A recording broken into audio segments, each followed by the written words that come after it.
देखिए, जब मैं प्लैनेट के बारे में मैंने आपको इतना सब कहानियां बताई या फिर इतना सब मैं उनके बारे में इतना डिटेलिंग देने की कोशिश करता हूँ या लॉजिक देने की कोशिश करता हूँ आपको, या आज के प्रैक्टिकल लाइफ से, इन सारी चीजों के पीछे मेरा एक ही मकसद है कि वो प्लैनेट अगर किसी हाउसेज में, किसी भी हाउस में दिखता है, फर्स्ट हाउस से लेकर 12th हाउस में कहीं पे भी दिखता है, तो आपको इतना जज तो करना आ जाना चाहिए कि इस हाउस में वो अच्छा परफॉर्म करेगा कि नहीं करेगा। दूसरा पॉइंट, राइट। साइन साइन को देख के समझ में आ जाना चाहिए कि वहां पे वो कितना कितना बेटर परफॉर्म कर पाएगा। हम्म। जैसे होता है ना सर, आप कंपनी में जो भी पोजीशन पे होंगी, आपके नीचे कुछ लोग काम करते होंगे, आपके अंडर में कुछ लोग काम करते होंगे। तो कभी कभी होता होगा ना कि कुछ डील्स ऐसे आते होंगे, आपको लगता होगा कि इस पर्सन को मैं दूंगी तो ये वो करने के लिए बेटर है, रेदर देन पर्सन बी को देने से अच्छा पर्सन ए को दिया जाए। क्यों आप सोचते हो? हम्म। क्योंकि दोनों की कैपेबिलिटी आपको पता है, दोनों की खासियत पता है, दोनों का हम्म। दोनों का एक्सपीरियंस है आपको कि ये कैसे काम करता है और ये कैसे काम करता है, ये कितना डेडिकेटेड है और ये कितना डेडिकेटेड, कितना डिसिप्लिन है, ये कितना इनडिसिप्लिन है। तो उसको ध्यान में रख के आप ना बराबर काम ना उसी इंसान को दो, वहां पे आपको सबसे ज्यादा चांसेस लगेगा कि मेरा ये काम जो है ना, ये इंसान जो है कर सकता है। उसी हिसाब से जब मैं प्लानिंग के बारे में इन डिटेल आपको बताता हूँ, मेरा उसके पीछे एक ही मकसद होता है कि आप आगे जाके जब चार्ट में कहीं पे भी वो दिखता है, किसी साइन में, किसी भाग में जब वो दिख रहा है, तो उसको लेके आप एक सही कैलकुलेशन पकड़ पाओ, बोलते हैं ना उसको पकड़ना बोलते हैं, कि वो वहां पे बैठा क्यों है, वो क्यों बैठा हुआ है वहां पे, उसका बैठने का रीजन क्या हो सकता है। तो ये जो चीज है, ये आपको हमेशा जो मैं प्लैनेट की डिटेलिंग देता हूँ उसके पीछे मेन मेरा मकसद है। तो मैं आपको जुपिटर 4 शब्दों में खत्म कर सकता हूँ, एकदम शॉर्ट में करके मैं 4 शब्द बता के मैं इसको 10 मिनट का टॉपिक भी बना सकता हूँ। बट हम्म। आपको एक एक प्लैनेट 1 घंटे 1.5 घंटे एक्सप्लेन कर रहा हूँ, उसका कहने का मतलब ये है कि आपके दिमाग में वो बैठ जाए मैंने क्या बोला है। ठीक है। सिर्फ सर बैठ जाता है। अच्छा, अभी बात करते हैं जुपिटर के बारे में। जुपिटर मैम देखिए, 2 राशि पे रूल करते हैं, वन इज सैजिटेरियस और सेकंड जो है वो है पाइसेस। अगर कालपुरुष कुंडली के हिसाब से देखिए तो एक 9th हाउस है जो कि रिलीजियस कल्चर, धर्म, इन सब चीजों को दिखाता है, और मेजरली हम इसको हाउस ऑफ लक, भाग्य भाव कहते हैं, लक्ष्मी स्थान भी कहा जाता है इसको। बृहस्पति 12वें घर में भी जो उनका साइन आता है वो पाइसेस आता है। अच्छा, इनकी दोनों राशियों को कॉमन साइन कहा गया है, द्विस्वभाव, जैसे कि मैंने मरकुरी के बारे में बताया था, द्विस्वभाव राशि कहा जाता है। द्विस्वभाव का मतलब होता है, अच्छा द्विस्वभाव क्यों कहा गया था उसका एक छोटा सा स्टोरी आपको बता देता हूँ। थोड़ा सा स्टोरी आपको अटपटा लगेगा बट स्टोरी है ये इसके पीछे। जुपिटर को ड्यूअल क्यों इसलिए कहा गया, उनकी जो साइन है वो भी ड्यूअल में इसलिए आई, द्विस्वभाव उनको इसलिए कहा गया कि बृहस्पति को एक बार क्या होता है कि इच्छा जागती है स्त्री बनने का। उनको लगता है कि स्त्रियों को जो सुख मिल रहा है ना, कि मैं भी एक बार एक्सपीरियंस करूं कि लड़कियों को कितना सुख, मतलब एज अ गर्ल कितना उसको, वो चीज को मैं एक्सपीरियंस कर पाऊं, उस हैप्पीनेस को, उस प्लेजर को मैं भी एक बार देख पाऊं, फील कर पाऊं। तो उनको बहुत तीव्र इच्छा नहीं, मतलब बहुत ही हाई डिजायर उनको लगा कि मुझे एक बार तो स्त्री बनना है।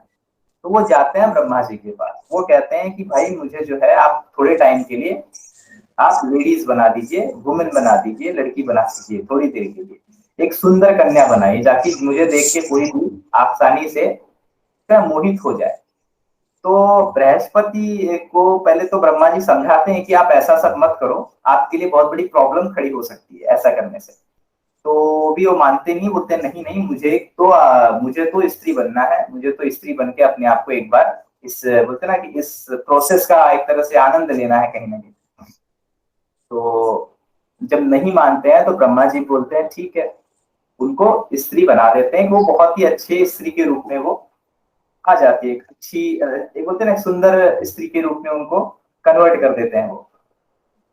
अब वो इतने सुंदर होते हैं ना, बेसिकली मून, जैसे मैंने कहा मून जो बहुत लस्टफुल है, हमेशा हमेशा प्यार करना या फिर भोग विलास जो है कहीं ना कहीं मून के अंदर वो चीज होती है, और मून इसीलिए मन का कारक भी है। तो मून की नजर पड़ती है, मून से कंट्रोल ही नहीं होता है, बोलता है मुझे तो ये जो है इनसे, मुझे तो किसी भी हालत में जो है ये जो कोई भी है मुझे फर्क नहीं पड़ता है। वो क्या करते हैं, उनके साथ वो एक सेक्सुअल रिलेशनशिप उनका हो जाता है। अब ये हो जाने के बाद क्या होता है कि अब वापस से, अब जो जुपिटर तो देखिए भाई, वो जो उनको जो एक्सपीरियंस करना था वो सब तो हो गया। फिर ब्रह्मा जी के पास गए, तो उन्होंने बोला कि जुपिटर ने कहा कि मुझे वापस जैसा मैं था भाई, मुझे वैसा कर दीजिए, मुझे वापस से मेल जो है। तो उन्होंने कहा कि अभी फिलहाल पॉसिबल नहीं है, क्योंकि अब आप प्रेग्नेंट हो चुके हो। अब आपको जो है, आपको 9 महीने बाद ही आप इससे बाहर आ सकते हो। तो वो 9 महीने तक वो पूरा जो वो टाइम स्पेंड करते हैं, तो उससे मरकुरी का जन्म होता है। ये दूसरी जो कहानी है जो मैंने आपको मरकुरी के बारे में नहीं बताई। तो यहाँ पे भी अगेन इलिसिट रिलेशनशिप से वो जो चाइल्ड आता है, इलिसिट चाइल्ड आता है, उसके वजह से प्रॉब्लम आती है। और मर्कुरी अगेन, जुपिटर जो है बर्थ तो देते हैं और तुरंत वो अपने वापस से अपने एक्चुअल अवतार में आ जाते हैं, और वो कहते हैं मैं इस जो है बालक को, मैं इस लड़के को मैं स्वीकार नहीं करूंगा। और इस मरकुरी से वो एक शत्रुता भी रखते हैं, और एक दूसरे में जो है आज के डेट में शत्रुता मानी जाती है। तो द्विस्वभाव इससे कहा गया कि उनका मन ना बदल गया, यानी कि बोलते हैं ड्युअलिटी, यहाँ पे ड्युअलिटी किया ना, स्त्री पुरुष दोनों बनने की कोशिश की उन्होंने। अच्छा, साइन भी आप देख लो, साइन के अंदर जो जो साइन की जो खासियत दो है, होता है। हाँ। एक आधा जो है आपको बॉडी दिखेगा इंसान का है, आधा जो है हॉर्स टाइप, मतलब आधा इस हाँ। जानवर और आधा इंसान का बॉडी दिखेगा सैजिटेरियस में, जो कि दो चीजों को दर्शाता है। ठीक है। अगेन आप पाइसेस में देखोगे, वहां पे भी दो चीजें दर्शाई जाती हैं, लाइक एक फिश जो है इसकी तरफ है, और एक फिश का जो है डायरेक्शन इस तरफ है, दोनों डायरेक्शन की तरफ, दोनों की अलग अलग डायरेक्शन, अपोजिट डायरेक्शन में आपको पाइसेस साइन दिखे। तो वो दिखाता है कि कहीं ना कहीं भी ये ड्युअलिटी है इस साइन में, इस प्लैनेट में ड्युअलिटी होगी। ठीक है, थोड़ी सी ड्युअलिटी जो है ये प्लैनेट में भी आ जाती है। अच्छा, बृहस्पति को सबसे ज्यादा जो इंपॉर्टेंस दिया जाता है उसका कारण है, देखिए बृहस्पति एक ऐसे प्लैनेट है जो रिलीजियस को दर्शाते हैं, ब्राह्मण को दर्शाते हैं, जुपिटर गुरु को, जितने भी गुरु हैं आपके जीवन में बृहस्पति उनको दर्शाते हैं। जो भी टीचिंग है आपके लाइफ की, जो टीचिंग है आपका, एजुकेशन के प्रति क्या झुकाव, इंक्लिनेशन कितना रहेगा एजुकेशन के लिए, वो भी है बृहस्पति दिखाते हैं। अच्छा, बृहस्पति को सारे ग्रहों में सबसे ज्यादा शुभ कहा गया, उसका कारण आपको मैं बता देता हूँ। देखिए, अगर सच्चाई देखा जाए तो सबसे ज्यादा आज के डेट में जो कंसीडर करना चाहिए, क्योंकि सबसे ज्यादा बेनिफिट्स तो आज के डेट में कौन देता है, वीनस देते हैं, मून देते हैं, राहु देते हैं, जितने भी प्लेजरेबल चीजें हैं, जितनी भी लग्जरी है, जितना भी पैसा है, ये सब तो इन्हीं प्लैनेट्स के पास है ज्यादातर, वीनस, मून, राहु। तो जुपिटर को इतना इंपॉर्टेंस क्यों दिया गया? जुपिटर जुपिटर जो है वो प्लेजर का कारक बिल्कुल नहीं, जुपिटर हैप्पीनेस का कारक है, पहली बात। दूसरी चीज, जुपिटर को आप कब घर पे बुलाते हो? जुपिटर को आप तभी घर पे बुलाओगे जब आपके घर में कुछ अच्छा ऑस्पिशियस ओकेशन होता है, यानी कि आप ब्राह्मण को घर पे कब बुलाते हो? पंडित को बुलाते हो पूजा कराने के लिए। तो आप पंडित को कभी ऐसे तो नहीं बुलाते ना कि क्या कहते हैं कि कोई डील फेल करवानी है, आ जाइए हवन करना है, ऐसे तो नहीं। हमेशा कब बुलाओगे? Either you buy a new home, either you buy a new car, vehicle कुछ आप लेते हो, तो उसकी इनॉग्रेशन के लिए आपने बुला लिया। आपके जीवन में कुछ भी अच्छा घटित होता है, लाइक चाइल्ड बर्थ हुआ, नामकरण के लिए बुला लिया, बर्थडे पार्टी के लिए बुला लिया। तो जब भी हम ब्राह्मण को बुलाते हैं, यानी कि जुपिटेरियन क्वालिटी जो मैंने बताई, जुपिटर को हम तभी बुलाएंगे जब बहुत ज्यादा शुभ अवसर है। इसीलिए जुपिटर को क्या कहा गया? Is the most auspicious planet, यानी कि आप, मतलब उनका आना हमेशा आपके लिए शुभ रहेगा। वो जब भी आएंगे तब कुछ न कुछ आपके घर में शुभता रहेगी, शुभ माहौल रहेगा। ये क्लियर हुआ? Why Jupiter is the most benefic planet in all the 9 planets में से, उनको सबसे ज्यादा इंपॉर्टेंस एज अ बेनिफिक क्यों कहा गया? क्योंकि यहाँ पे हैप्पीनेस, यानी कि एग्जाम्पल आपने घर लिया कोई, तो ये कोई पल भर की चीज नहीं है, ये लाइफ टाइम तक आपका रहेगा। आप लाइफ टाइम तक उसका सुख को भोग सकते हो, आपका जो घर है वो आपका रहेगा, उसमें आप रिलैक्स कर सकते हो।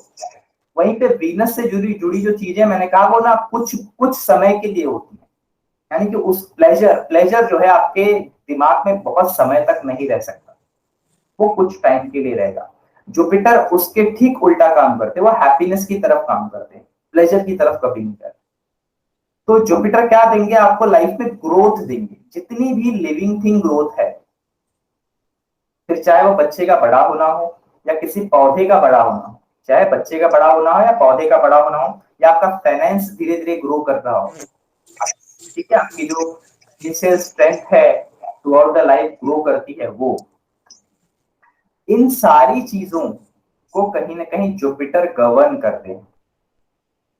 समझ में आ रहा है आपको? ये सारी चीजें जो है जुपिटर गवर्न करते हैं। किसी भी तरीके का ग्रोथ जो है जीवन में अगर करना है या फिर जीवन में हो रही है ग्रोथ, वो कहीं ना कहीं जुपिटर के अंडर आता है। अच्छा, जुपिटर के पास सबसे ज्यादा कारकत्व है, यानी कि 12 घरों में सेकंड हाउस के कारक है वो, फिफ्थ हाउस के नेचुरल कारक हैं, सेवेंथ हाउस के भी उनको कारक माना जाता है, नाइन्थ हाउस का तो बाय डिफॉल्ट वो कारक भी है और राशि लॉर्ड भी है कालपुरुष कुंडली के हिसाब से, 11वें भाव के भी वो कारक माने जाते हैं। इतना सारा कारकत्व जो है जुपिटर अकेले अपने पास उनके पास होता है। तो जुपिटर का सही होना बहुत इंपॉर्टेंट हो जाता है। जुपिटर का केंद्र में होना या जुपिटर की स्थिति चार्ट में अच्छी रहनी है बहुत इंपॉर्टेंट हो जाता है, बिकॉज ये मेजर जगहों के कारक हुए, बहुत सारे जगहों का कारकत्व तो इनके पास है। मतलब मैंने कहने का मतलब है मदर एक होता है कि बहुत इंपॉर्टेंट लॉर्डशिप है, मदर के पास कारकत्व तो बहुत सारे घरों का है जैसे मैंने बताया। अच्छा, ये कारकत्व क्यों है? बेसिकली ये सारी जगह से फैमिली आप हमेशा चाहोगे ग्रो हो, राइट? आप जहां चाहते ना कंटिन्यूअस ग्रोथ चाहते हो ना, आप वो देखो जितने भाव मैंने बताया, दूसरा भाव आप सेविंग हमेशा ग्रोथ चाहोगे, आप अपने क्या कह सकते हैं फैमिली की ग्रोथ चाहोगे लाइफ में, राइट है? फिफ्थ हाउस का कारक है, आप अपने नॉलेज में ग्रोथ चाहोगे हमेशा, बच्चों के लिए ग्रोथ चाहोगे, अपने बच्चे ग्रो करें अच्छे से, हेल्दी हो। ये सब जगह जुपिटर बहुत इंपॉर्टेंट है। सेवेंथ हाउस में क्यों आ जाते हैं? सेवेंथ हाउस में देखिए, सेवेंथ हाउस में रिलेशनशिप ग्रो। रिलेशनशिप आते हैं, मतलब 1 से 2 यूनिटी बढ़ रही है, वहां पे भी, वहां के लिए भी जुपिटर का इंपॉर्टेंस है। नाइन्थ हाउस में आप जाते हो तो बाय डिफॉल्ट वो धर्म का हाउस है, भाग्य का हाउस है, और रिलीजियस फैक्टर्स वहां पे हैं, और दूर की यात्राएं, तीर्थ यात्राएं सारी उसमें आ जाती हैं, तो एक तरह से वो भी वहां पे उनका इंपॉर्टेंस हो जाता है। तो 11th हाउस क्या है? कहीं ना कहीं आप 11th हाउस आपके एल्डर्स ब्रदर का डिजायर। है, और आपके जितने भी होप्स एंड डिजायर विशेष पूरे करने हैं, तो उन सब चीजों को आप हमेशा चाहोगे ना कि देखो, ये इसलिए कहा जाता है ना डिजायर्स बढ़ते जाते हैं, कम नहीं होते। आप जितना भी आप कोशिश कर लो, आप अगर डिजायर कम सोचोगे कि मैं आज 10 करोड़ कमा लूंगा तो फिर मेरी इच्छा पूरी, आप जैसे ही 10 करोड़ कमाओगे आपको 100 करोड़ की इच्छा जागनी शुरू हो जाएगी। सो बाय डिफॉल्ट ये जो 11th हाउस है ये कभी शांत नहीं बैठता है, क्योंकि यहाँ पे नेचुरल कारक तत्व जो है, यहाँ पे अगर कालपुरुष से देखे एक्वेरियस साइन आता है, इसके को रूलर है राहु देवता, तो वहां पे इच्छा पूरी होनी नहीं है कभी भी। तो इसलिए आप देखेंगे इन सब जगहों पे बृहस्पति का जो अपना एक इम्पोर्टेंस है वो साफ साफ दिखता है कि यहाँ पे ग्रोथ बहुत इंपॉर्टेंट है। अच्छा, जुपिटर की जो डायरेक्शनल स्ट्रेंथ है वो लिख लीजिएगा, फर्स्ट हाउस में होती है, यानी कि वहां पे वो दिग्बली होते हैं, वहां पे उनका डायरेक्शनल स्ट्रेंथ सबसे ज्यादा माना जाता है जुपिटर का। जुपिटर, जैसे मैंने कहा, आपके लाइफ में हर तरह का ग्रोथ है। अब ग्रोथ से कहने का मतलब ये होता है कि आप जुपिटर आपके जीवन में वो सारे ग्रोथ हैं जो बहुत स्लोली, यानी कि वैसा ऐसा बूम करके ग्रोथ नहीं होता, यानी कि जुपिटर का ग्रोथ वो लॉटरी लगेगा वो वाला ग्रोथ बिल्कुल नहीं। जुपिटर का ग्रोथ ये नहीं है कि रातों रात आप बहुत अमीर हो जाओगे, या रातों रात आपकी कोई, बोलते हैं ना कि बहुत बड़ी आपकी कोई सक्सेस मिल जाएगी, उसके लिए अदर फैक्टर्स जिम्मेदार होते हैं लाइफ में, अदर फैक्टर्स चार्ट में होंगे। लेकिन जुपिटर हमेशा आपके एक जो स्टेबिलिटी होगी, एक संपन्नता जिसे बोलते हैं ना, कि संपन्न फैमिली होना। संपन्नता का मतलब ये होता है कि जहाँ पे आप भी खुश हो, आपको भी अच्छी नींद आ रही है, आपके बच्चे भी खुश हैं, उनके जॉब्स अच्छे हैं, आपकी वाइफ भी आपसे हैप्पी है, एक बहुत ही बैलेंस्ड फैमिली में आप जी रहे हो, आप सुखी हो, आप बेड पे जाते हो, आपको अच्छी नींद आ जाती है। ये है जुपिटर का अपना, बोल सकते हैं ना, उनका ब्लेसिंग्स होता है। तो इसके लिए जुपिटर अगर चार्ट में अच्छा हो तो उसकी अपनी इंपॉर्टेंस बहुत बढ़ जाती है। अब एक चीज याद रखिएगा, जुपिटर को जब भी आप देखें चार्ट में तो ज्यादातर जुपिटर को केंद्र में बहुत अच्छा माना गया है। जुपिटर इन केंद्रा is always appreciated, first house से लेके 1 4 7 10, ये जो केंद्र है इनमें बृहस्पति की पोजीशन को हमेशा अप्रिशिएट किया गया, लेकिन सबसे ज्यादा अच्छा पोजीशन मेरे हिसाब से कहीं ना कहीं अगर हम देखते हैं तो एक बार केंद्र की बात करूं तो 4th हाउस एक अच्छा है, 5th house, 9th house, 2nd house काफी अच्छे पोजीशन है जुपिटर के लिए। ज्यादा बेहतर पोजीशन मेरे हिसाब से जुपिटर की 2nd, 4, 5, 11 ये बहुत अच्छी पोजीशन है। First house is a good position, यहाँ पे दिग्बली भी हो जाते हैं वो, लेकिन फर्स्ट हाउस में मैंने बहुत बार देखा है कि एक इशू आती है, वो इशू ये है कि बेसिकली फाइनेंशियली इतने वेल ऑफ नहीं होते वो। अब मतलब जितना होना चाहिए, जिस हिसाब से लोग सोचते हैं कि जुपिटर लग्न में बैठा है और ये हो जाएगा और बहुत सारी चीजें, बहुत तरक्की मिलेगी, तो यहाँ पे ये मैं नहीं कहूंगा कि आदमी बहुत ज्यादा फाइनेंशियली वेल ऑफ रहेगा अगर जुपिटर लग्न में बैठ जाए या 7th हाउस में आ जाए, तो बहुत वेल ऑफ तो नहीं रहेगा। बट हाँ, इतना बुरा बुरा से बुरा कंडीशन भी नहीं रहेगा। जुपिटर की इंपॉर्टेंस बहुत ज्यादा है, उसकी प्लेसमेंट और मून की प्लेसमेंट कैसी है आपके चार्ट में, ये बहुत इंपॉर्टेंट रखता है। जुपिटर और मून के बीच में जो प्लेसमेंट है वो कभी भी 6-8 नहीं होनी चाहिए। अगर मून और जुपिटर के बीच का जो आपसी कनेक्शन है, आपसी प्लेसमेंट है, वो 5-9 हो बहुत अच्छा है, 1-4 हो वो भी बहुत अच्छा है। मतलब सपोज मून फर्स्ट हाउस में है, जुपिटर 4th हाउस में, ऐसा होगा तो भी अच्छा है। जुपिटर फर्स्ट में है, मून 4th हाउस में, ये भी बहुत अच्छा है। ऐसा कुछ कॉम्बिनेशन हो, या तो फिर सपोज जुपिटर 9th हाउस में है, मून फर्स्ट हाउस में है, तो कुछ ऐसा 5-9 का कॉम्बिनेशन जिसे हम कह सकते हैं, ऐसा कुछ कॉम्बिनेशन अगर बनता है बहुत अच्छा है। 1-4 मैंने बता दिया, वो भी बहुत अच्छा है। तो अगर अच्छा कॉम्बिनेशन बनता है जुपिटर के साथ मून का, तब तो चार्ट में बहुत सारी चीजें अच्छी हो जाएंगी, यानी कि कहीं ना इंसान के जीवन में संपन्नता का वास हो जाएगा, यानी कि एक अच्छा स्टेबल जिंदगी वो बंदा जिएगा, in terms of family, in terms of growth, वो काफी कुछ उसके जीवन में अच्छा चलेगा। वो रहता ना कि उथल पुथल मचा हुआ जिंदगी में, वैसी जिंदगी नहीं होगी उसकी।